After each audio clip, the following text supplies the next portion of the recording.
আসসালামু আলাইকুম। Welcome to my YouTube channel BCS short drill.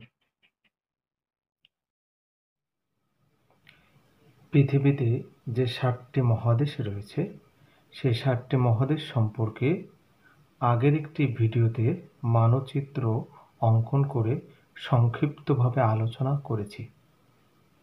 আজকে আলোচনা করব শুধুমাত্র এশিয়া মহাদেশ সম্পর্কে।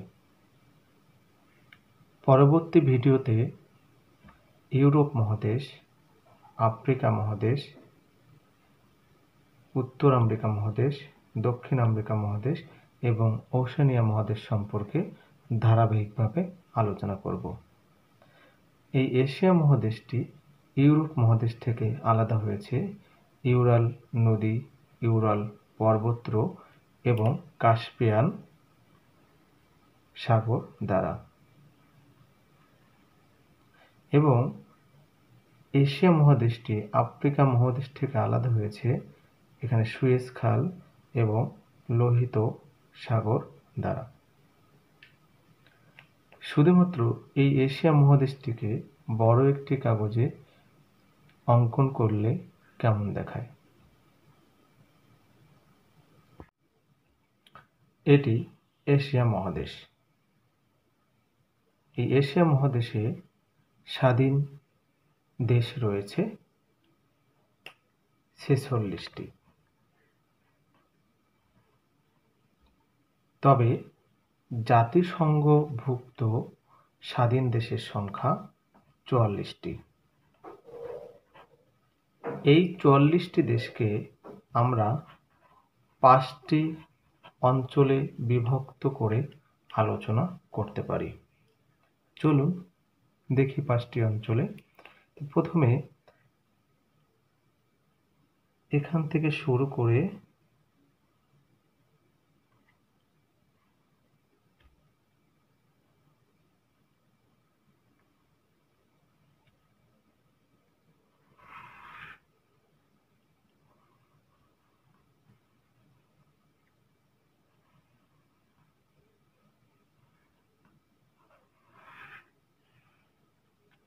এটিকে বলা হয় পূর্ব এশিয়া।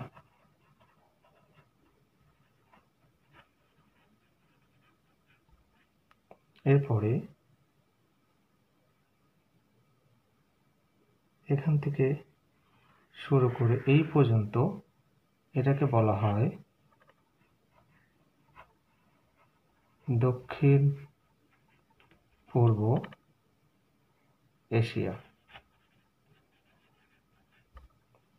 যেহেতু এই দেশগুলো এশিয়া মহাদেশের দক্ষিণ পূর্ব দিকে অবস্থিত, তাই এদেরকে দক্ষিণ পূর্ব এশিয়া বলে।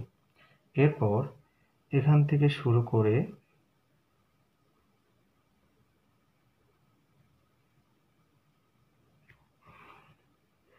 এই দেশগুলোকে বলা হয় দক্ষিণ এশিয়া। যেহেতু এই দেশগুলো এশিয়া মহাদেশের দক্ষিণে অবস্থিত, তাই এদেরকে বলা হয় দক্ষিণ এশিয়া। একইভাবে এখান থেকে শুরু করে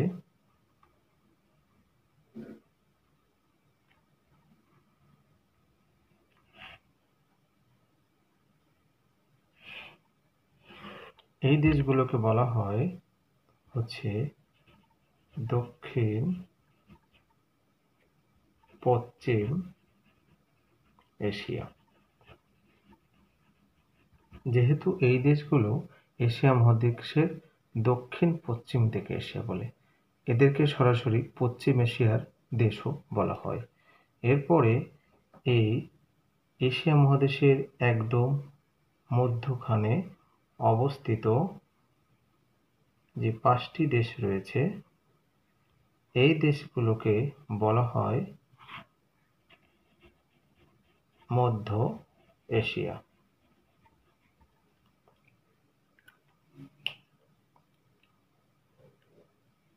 আজ আমি আপনাদের মাঝে শুধু পূর্ব এশিয়া নিয়ে আলোচনা করব। দেখুন, পূর্ব এশিয়ায় মোট দেশ রয়েছে 6টি। এখানে জাতিসংঘভুক্ত দেশ রয়েছে 5টি আর একটি দেশ যেটি জাতিসংঘভুক্ত নয় সেটি হচ্ছে তাইওয়ান। তাহলে 6টা দেশ কারা কারা? দেখুন, এটি হচ্ছে, দেখতেই পাচ্ছেন, এটি হচ্ছে মঙ্গোলিয়া। মঙ্গোলিয়ার রাজধানী হচ্ছে উলানবাটর। এটি হচ্ছে চীন বা চায়না, এটির রাজধানী হচ্ছে বেইজিং। এরপরে পূর্ব এশিয়ার আরেকটি দেশ, এটা দেখতে পাচ্ছেন, এটা হচ্ছে উত্তর কোরিয়া। উত্তর কোরিয়ার ঠিক নিচে এটা হচ্ছে দক্ষিণ কোরিয়া। এরপরে এই দেশটি দেখতে পাচ্ছেন, এই দেশটি হচ্ছে জাপান। জাপানের রাজধানী হচ্ছে টোকিও। আর যে দেশটি রয়েছে, এই একটা তাইওয়ান, এই দেশটি হচ্ছে তাইওয়ান, এই দেশের রাজধানী হচ্ছে তাইপে। এটি জাতিসংঘভুক্ত দেশ নয়।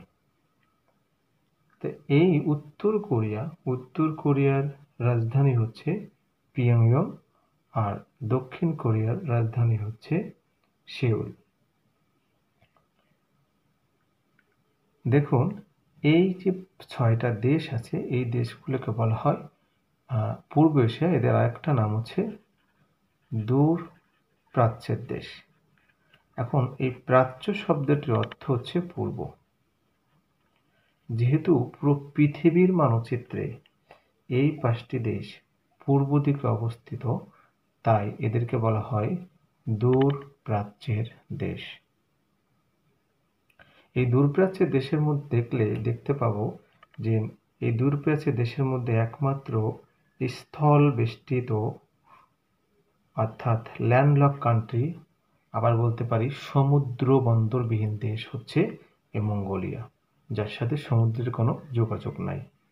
এবং এই পূর্ব এশিয়ার বা দূরপ্রাচ্য দেশের মধ্যে দ্বীপ রাষ্ট্র আছে 2টি। তারা হচ্ছে, একটা হচ্ছে তাইওয়ান আর একটা হচ্ছে জাপান। এবং এখানে একটা উপদ্বীপ আছে, উপদ্বীপে ওটা হচ্ছে কোরিয়া উপদ্বীপ, যেখানে 2টা দেশ রয়েছে, উত্তর কোরিয়া আর দক্ষিণ কোরিয়া। এশিয়া মহাদেশের সবচেয়ে বড় মরুভূমি হচ্ছে গোবি মরুভূমি। এই গোবি মরুভূমিটা হচ্ছে চীন এবং মঙ্গোলিয়ার দক্ষিণ অংশ জুড়ে বিস্তৃত রয়েছে। এবং এই চীন হচ্ছে এশিয়া মহাদেশের মধ্যে বৃহত্তম, অর্থাৎ আয়তনে বৃহত্তম দেশ। এবং এই চীনের সাথে সবচেয়ে বেশি সংখ্যক, প্রায় 14টি দেশের স্থল সীমান্ত রয়েছে, এবং পৃথিবীতে সবচেয়ে বেশি এটি। তারপরে বলতে পারি যে এই চীনের আরেকটি তথ্য হচ্ছে, চীনের মুসলিম অধ্যুষিত যে প্রদেশটি, সেই প্রদেশটির নাম হচ্ছে জিনজিয়াং প্রদেশ।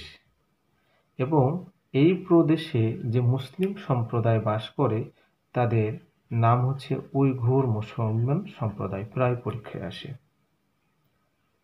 চীনের দুঃখ বলা হয় যে নদীকে, সেটাকে হচ্ছে হুয়াংহো নদীকে বলা হয় চীনের দুঃখ। চীনের যে পার্লামেন্ট ভবন রয়েছে, সেই ভবনটা প্রায় পরীক্ষায় আসে, সেটাকে বলা হয় গ্রেট হল, চীনের পার্লামেন্ট ভবন। প্রাচ্যের দেশগুলোর মধ্যে যে দেশটিতে প্রথম সূর্য উদয় হয় বা সূর্য দেখা যায়, সেটি হচ্ছে জাপান। পিকিং মানব উদ্ভব হয় এই চীনে। যে দেশের অধিকাংশ মানুষ যাযাবর, সে দেশটি হচ্ছে মঙ্গোলিয়া। তাহলে এই হচ্ছে পূর্ব এশিয়া সম্পর্কে জানলাম। এরপর ধারাবাহিকভাবে ভিডিওর মাধ্যমে আমরা দক্ষিণ পূর্ব এশিয়া, দক্ষিণ এশিয়া, দক্ষিণ পশ্চিম এশিয়া, মধ্য এশিয়া সম্পর্কে আলোচনা করব। আশা করি ধারাবাহিক ভিডিওগুলো আপনাদের ভালো লাগবে, আপনারা দেখে উপকৃত হবেন। সবাইকে ধন্যবাদ। আল্লাহ হাফেজ।